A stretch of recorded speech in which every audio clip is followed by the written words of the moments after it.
Does it matter? Does this meager offering matter? Our rational mind says no. It's not enough. It won't do enough. It won't be enough. But our stories today take us to the place where it starts and ends in God. In 2 Kings, a man at the end of a famine brings the very first fruits from his crops. Meager as they are, he offers them to the prophet Elisha. And Elisha says, "Give it to the people.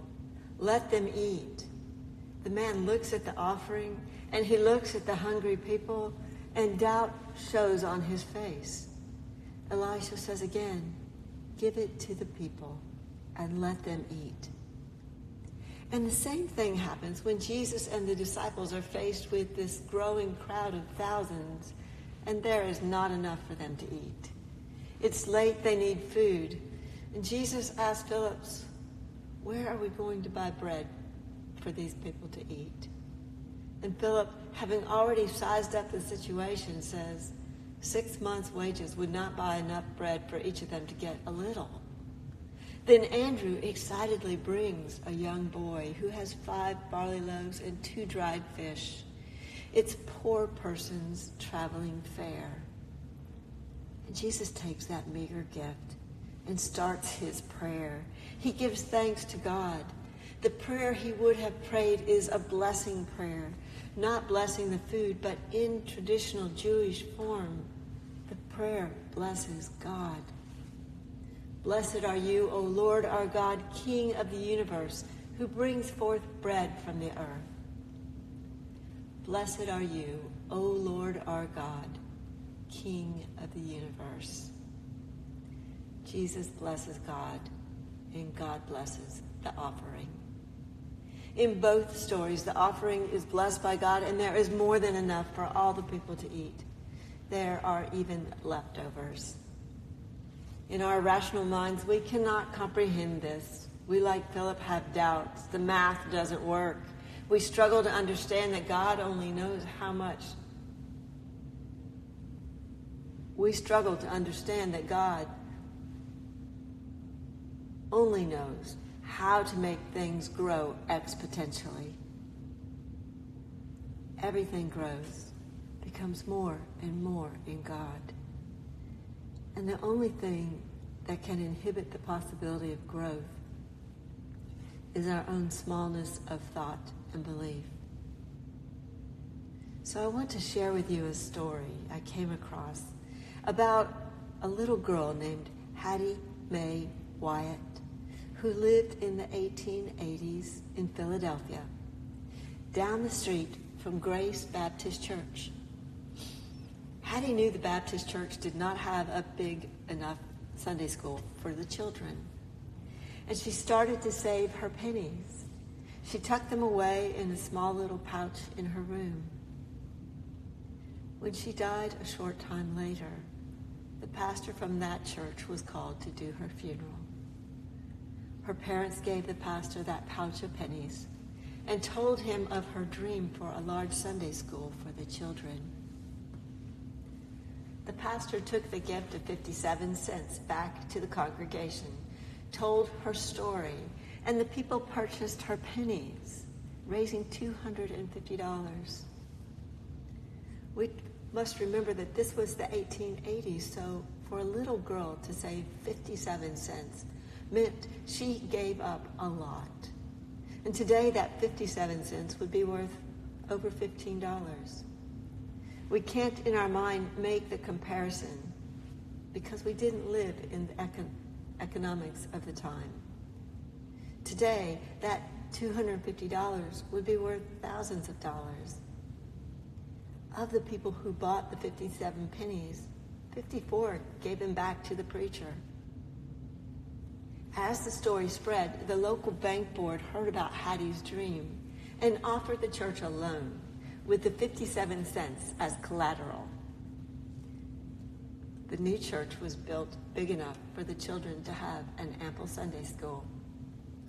And then a large donor came in and gives a great gift to help relieve the debt.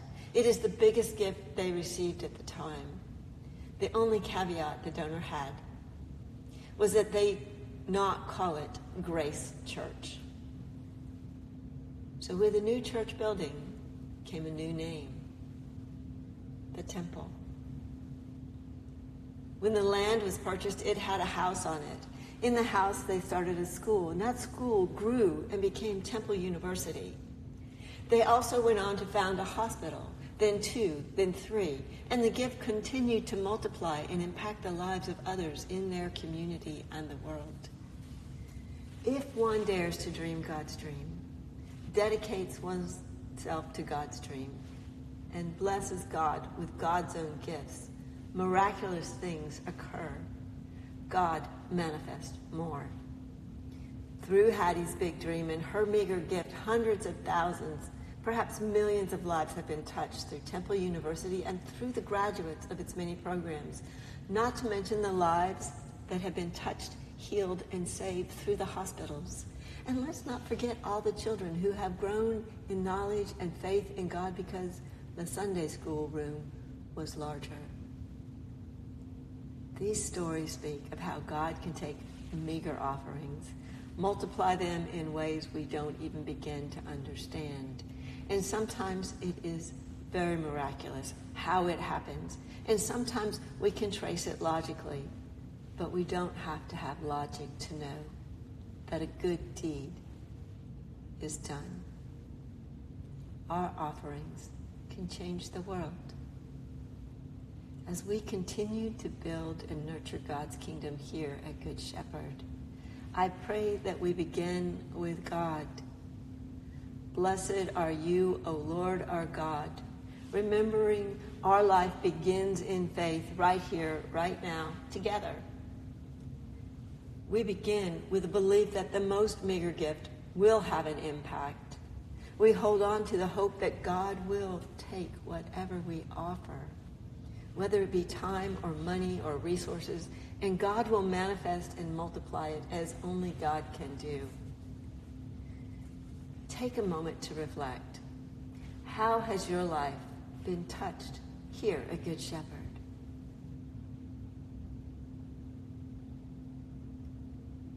As you think about our different ministries, consider just how many lives are touched through them.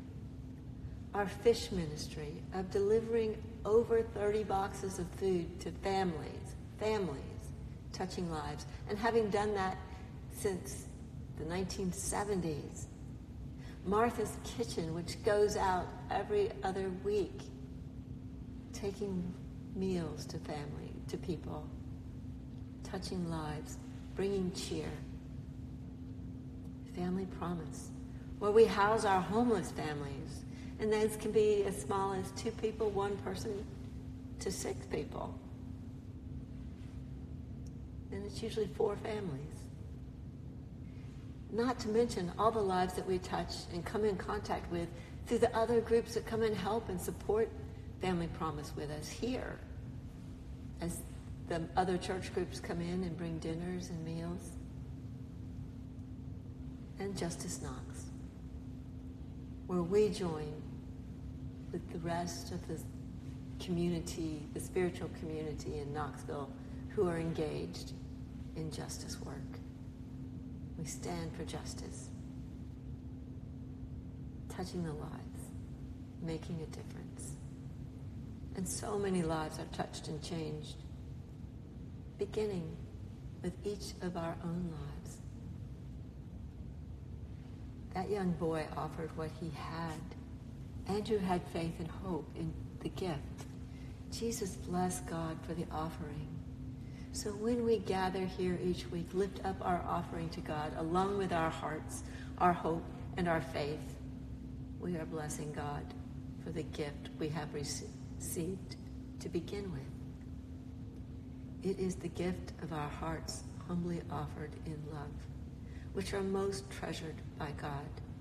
The gifts of our time, of our resources, offered in faith, grounded in love, aligned with God's purposes, that manifest into more and make it possible for the kingdom of God to flourish right here, right now. I invite each of you to sit with the gifts and graces you have. Perhaps take an inventory on how God has blessed you and give blessings to God. Offer a gift of thanksgiving and thank God for everything you have, bringing forth your 57 cents, because it does matter.